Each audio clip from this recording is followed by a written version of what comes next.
Hello, UsableKetchup here with Minecraft Building for Beginners. I know you want to get straight to the building, but first I gotta make sure you know how to create a world and actually play Minecraft. When you load up your Minecraft, this is the screen you're gonna get, a screen of basically like this. You're gonna want to choose a single player option. The other two options here are multiplayer options, but if you want to create a world, you're going to choose single player. Then you're going to click Create New World. You can see all the worlds I've already created up above. It might take a second to load, but then you're going to be in a new screen. First, there's lots of different options, but of things to change up the world that you're creating, but there's just a few that are important. Or mainly important, I should say, for right now. First, your world name. This is all up to you. Doesn't really matter that much. I'm gonna call mine Minecraft Building for Beginners. Then, game mode. This is important if you would like to be able to just do creative and build. You just want to build. Then I would suggest doing creative mode. You can also do survival or whatever you want, but that's what I suggest. Your difficulty, if you want to do peaceful, so make sure there's no mobs, that's up to you. Other stuff is all up to you. You can figure that out, but world type, I'm going to do a super flat, and I'm going to use the custom present redstone ready because it's going to get me a good world to use that's flat for me to build on. And then, when you have your world created, just click Create New World. Alright, so now that we're loaded into the world, I gotta make sure you know how to control yourself in the game and maybe tell you a few easier tips. And then, we can get onto the building. So first, to move forward, you press W. To move backward, you press S. To strafe to the left, it's A, and strafe to the right is D. And then spacebar is jump. To sprint, the one that works for everybody is to double tap W, but you can do you can adjust your keybinds to a different button for any of these. To sneak, you use shift. And then if you're in creative mode, if you double tap your spacebar, you can fly. And then you can also use the same things to sprint and fly around using that. Now, if you're in your creative inventory, you basically have access to all these blocks. You can use your scroll wheel to go down or adjust the thing up and down. And then these tabs have different items, but if you want everything, you can just go to the search area and look it up, or just look for it in the large amount of items. To get an item, you simply just left click on the item and left click on it in your inventory. If you want an entire stack of that item, you click down the mouse wheel and then click on in your inventory. And if you hold down right click and then bring it out, it puts down one of every item. And if you hold down left click, it evenly spreads out the items. Now, to place a block, you right click, and to break the block, you left click.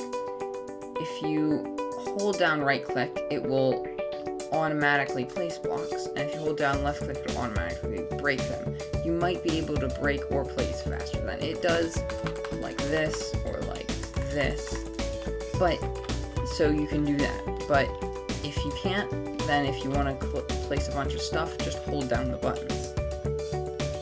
And if you want to pick up a block that you see that you've already placed or that's in the world or whatever, you just click down on your mouse wheel and you pick up the block. I should probably mention that if you didn't know how to get into this inventory, you press E. And if you want to do commands, you press T and then slash. And that allows you to do that. Also, to change what spot in your hotbar you are, you use the numbers or your scroll wheel to switch the spot, and then the numbers also work. If you press F1, all of your GUI on your screen will turn off. If you press F2, you'll take a screenshot. And if you press F3, you're going to get all of the things telling you your coordinates, the direction you're facing, and lots of other information. The block you're looking at, if you press F5, you can look at yourself from 2 different perspectives. And F11 is what puts your Minecraft into full screen mode. Lastly, if you press F3 and G, you will see your chunk borders, which is every 16 by 16 block area. So you can see that, and it might help you measure or whatever you want. And then if you do F3 and H, it will turn on advanced tooltips, and that will let you see certain extra things, such as the name of the item officially, not the name that you see, and how many MBT tags you have, which is not normally needed information, but it is there if you need it. Now, let's get on to the building, shall we? A lot of times, when you're first creating a build, you're going to want a build palette. And this is basically a lineup of generally the blocks you're going to use and the color scheme that it's all going to work out with. If you're doing a smaller build, you're not going to need something like this. Like maybe a little starter house. But if you're making a bigger-ish build, then you're probably going to want this. Or one that's very colorful or detailed make it look very detailed. So a build palette for like the starter oak house is not going to be very wide. It's just going to be like a few blocks. And when you do a build palette, you don't normally include things such as stairs and slabs like this. That's not necessary because that's more detailed. Anything that is even somewhat detail oriented for design and scale is not going to be used probably. Your build palette's just going to be the main blocks and colors. Something for maybe a modern might be make look a bit more like this, but not entirely. Maybe I'm like, I don't like the black concrete. Then I wouldn't put the black concrete in it. Or glass isn't always necessary, but I find that I would use white stained glass a lot. But as you can see, a modern might have a more variety, and it's just basically the color scheme and general blocks you're going to use. Now, really, before you build, you need to have some idea of what you're going to do. Maybe that's the style of what you're going to build, the color scheme you're going to have, or maybe it's an actual thing, such as you're doing a build battle and you're like, the topic is a whale and you have to build a whale, then you know that. And then from there, you look through your creative inventory and you're like, okay, what blocks look good? Oh, maybe this block of lapis lazuli, or this blue stained glass and this blue concrete. It's really what you think is gonna look good in the build. And then you might be building it and you're like, that doesn't look that good. And then you get rid of that, and maybe you find something else, or maybe you don't, and that's fine. It takes time to figure out a build, always. And lots of trial and error, and then at the same time, it just takes time to get better at building. And then eventually you'll be creating these incredible, magnificent builds. I can't even say I'm at that stage yet, but it eventually can come after lots of work putting it into building. Now, commonly you'll find two general, very, very general types of things. More geometric builds, and then more natural and such builds. The geometric they're very depend, there's less sporadicness to them, less natural and differentiation, whereas natural's gonna have, it's not all the same, there's not a complete pattern to it, it's still that's still a hill back here, but it's not a straight flat hill that goes straight up at the same interval. Whereas this, it's very rhythmic and it goes, you see what the pattern is and you could continue repeating that. But geometric builds don't always have to be that way, but they still can look very good. There's no hate on either type.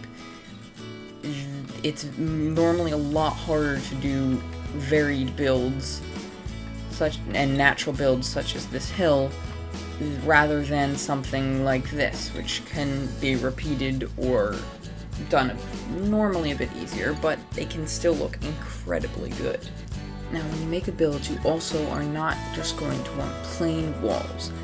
Sometimes it's adding detail that makes the build better, but there's also a lot of things like gradients or mixing up the blocks in the build. So a gradient could be like this. Now, this is not a very good gradient. The andesite should probably be near the top more than it is. But you basically make it so that when you're farther away, it looks like it's a very, like, straight, clean, smooth transition from one color to the next.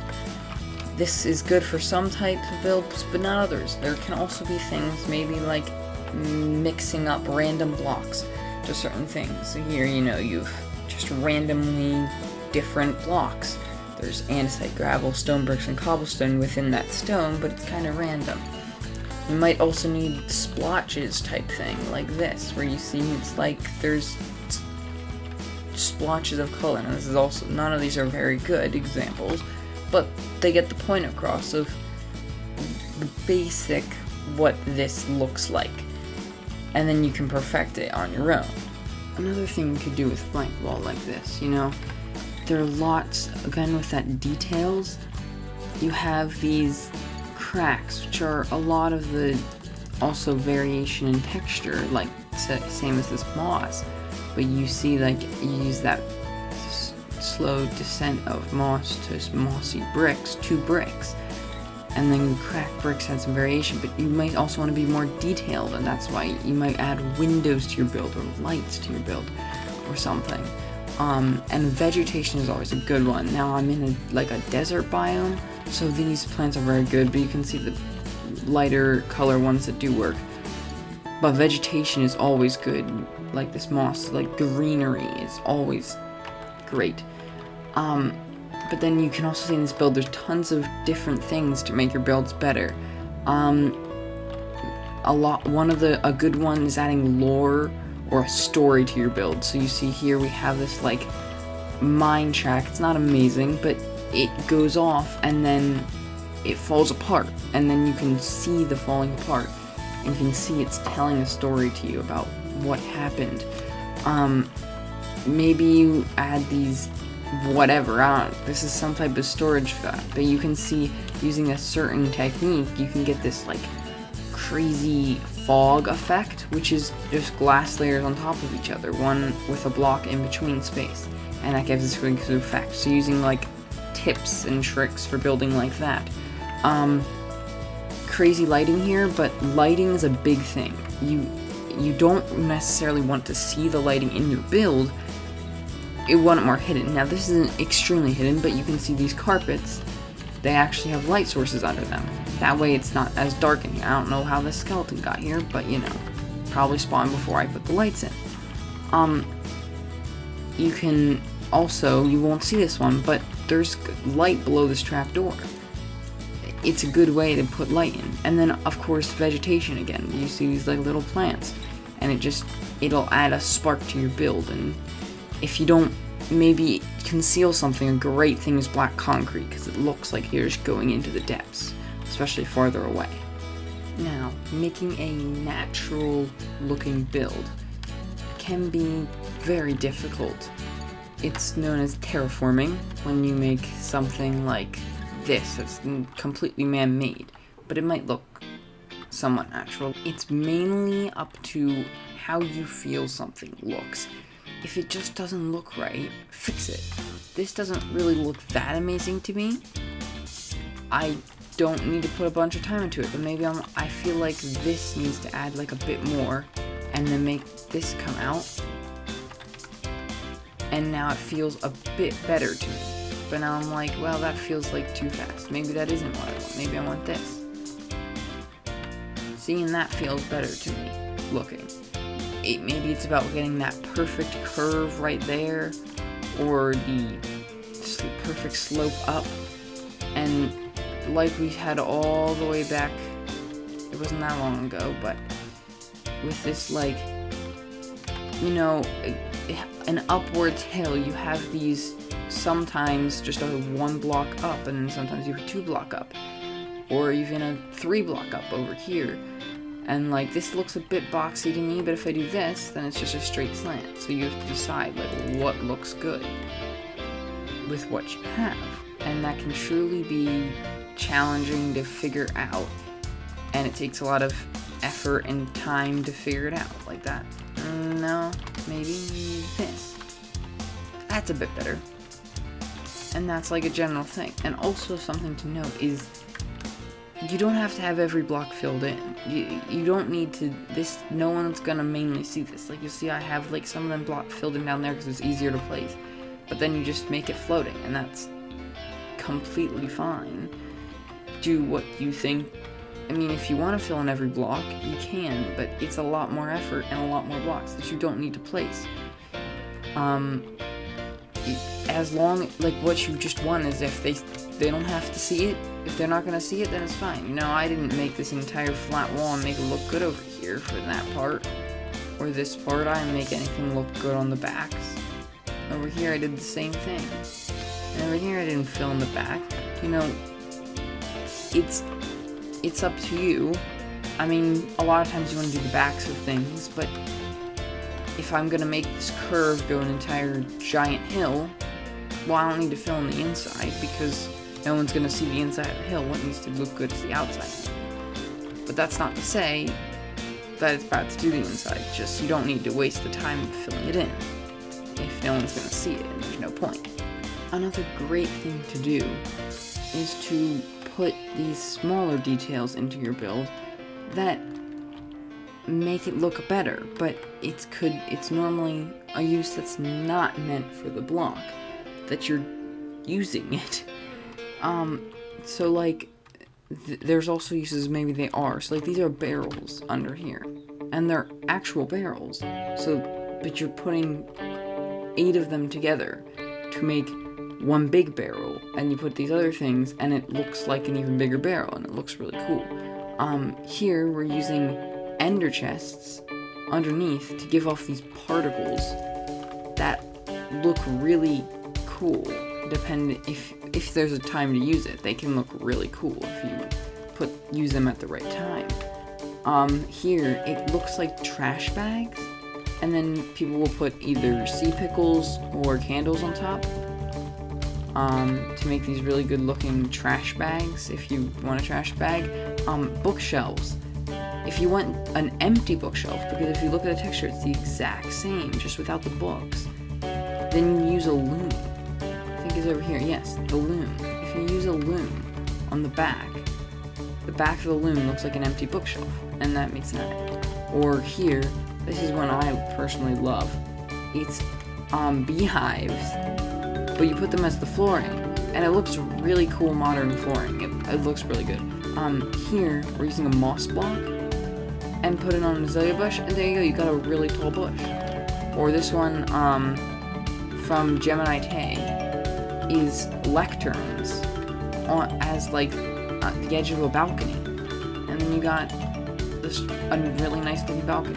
And over here I also have some of the kitchen ones. I mean, there's lots you can do indoors, but like a stove, you have this, right? You have the detector rail that looks like a spot you could put it's your stove, and then you have your blast furnace as your actual oven.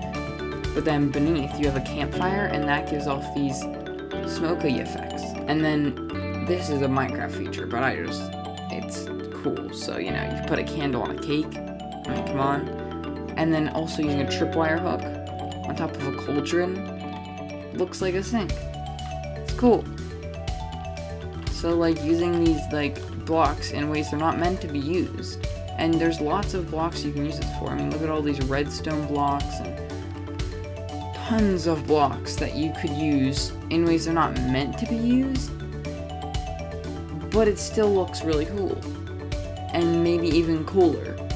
Banners are also really good for that. If you make a banner, there are some really good ways to make good looking banners that you can input too, and then make them look good. Now, I did want to come back to color palettes and blocks for color palettes.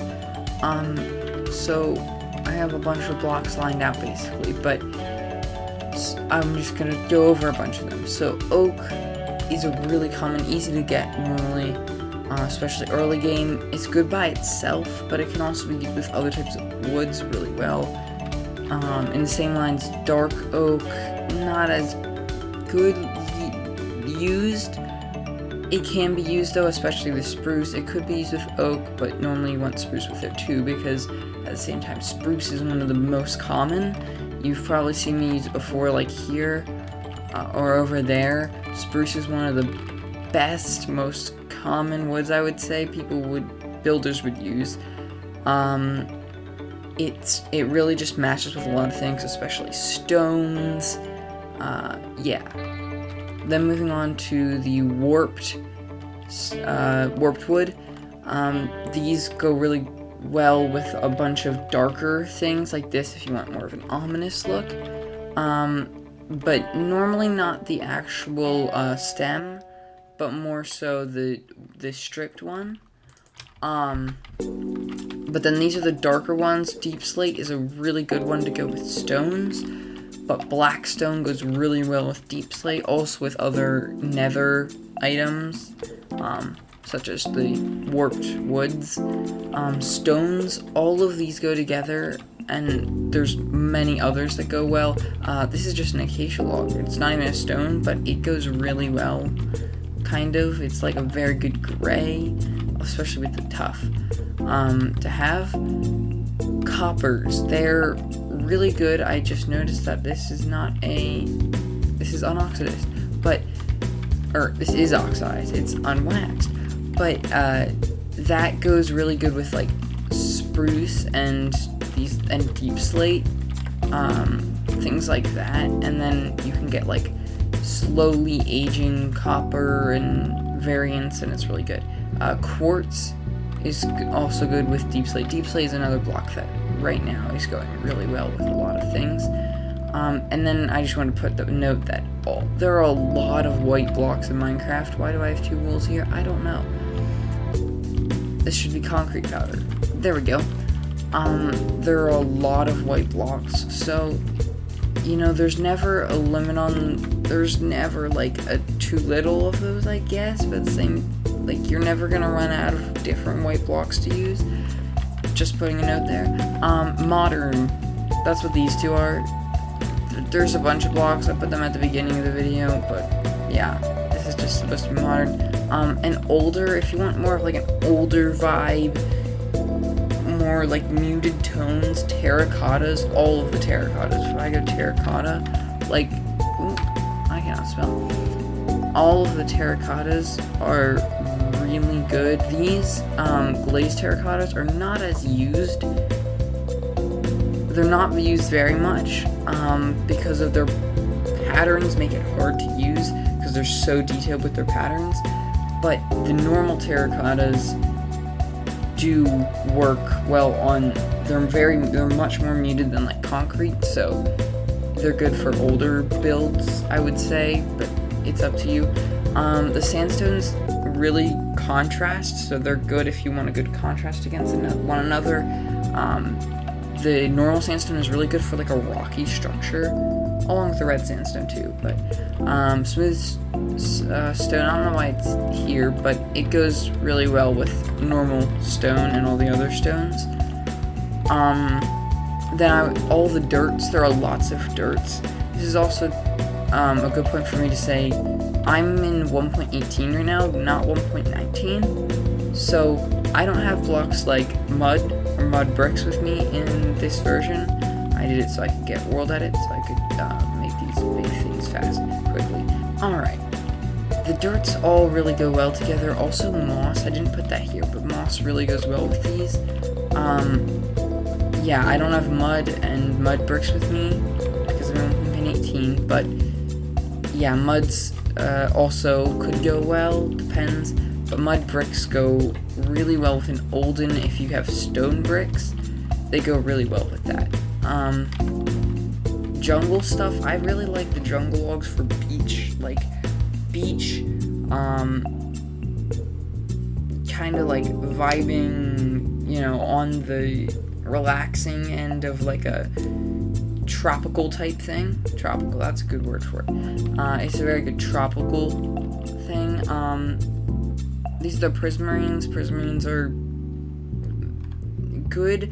They're good for like water type things, but they also can be used as roofs for certain things like elven type things if you want a brightly colored roof, which would also go well with any cyan or oxidized copper. And then lighting. So this is what I have here. So these are like the lighting sources that are the best lighting sources that can be hidden, maybe. Depends, like if you have a modern thing, the end rod is really good for like a modern type thing. Sea lanterns and glowstone can be hidden well, but like sea lanterns can also be modern, and if they're really cool. Just a little thing, they actually have a moving texture, which is cool. Anyways, and glowstone, it's more of a hidden block, but you could fit it in a base.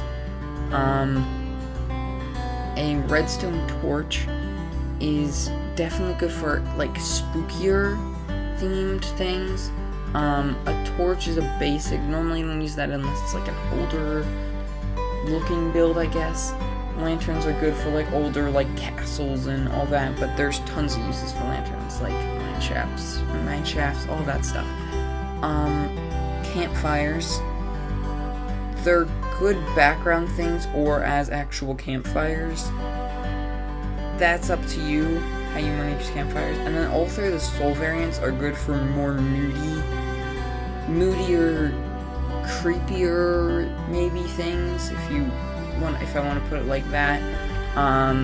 These are for like a daytime, and then you get spooky and you have these blue soul versions of those.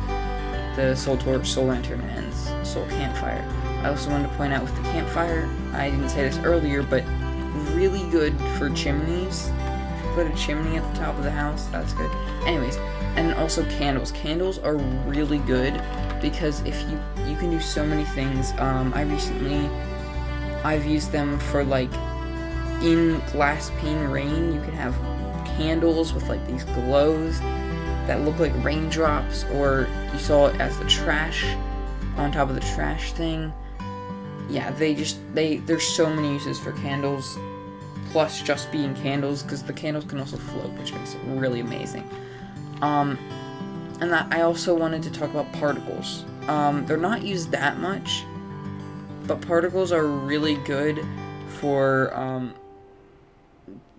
in making a build have more of an environment, and you can feel the build. So campfires give off these smoke particles, and it just gives off these like purple little particles.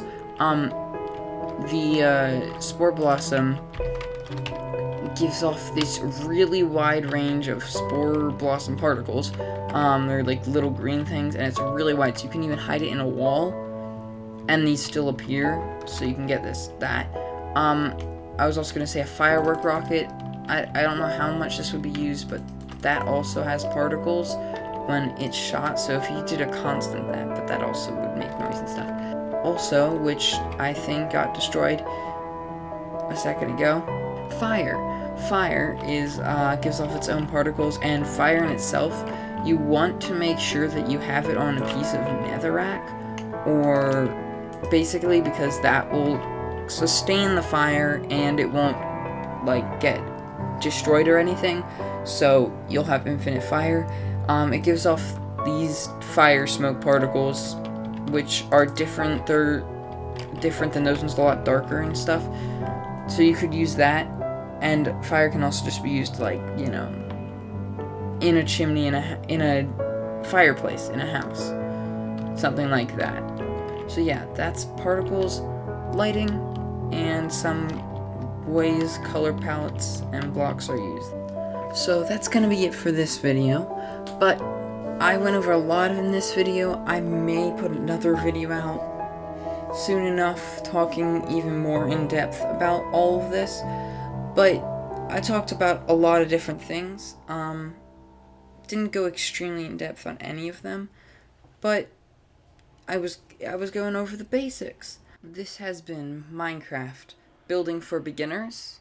I hope you've liked the video and it's helped you improve at building at least a bit. Just remember to keep building, because by keeping building, you'll improve. And as you improve, your builds will improve. And over time, they'll just increasingly get better and more amazing. So keep building, and I'll be here for the next video. See ya!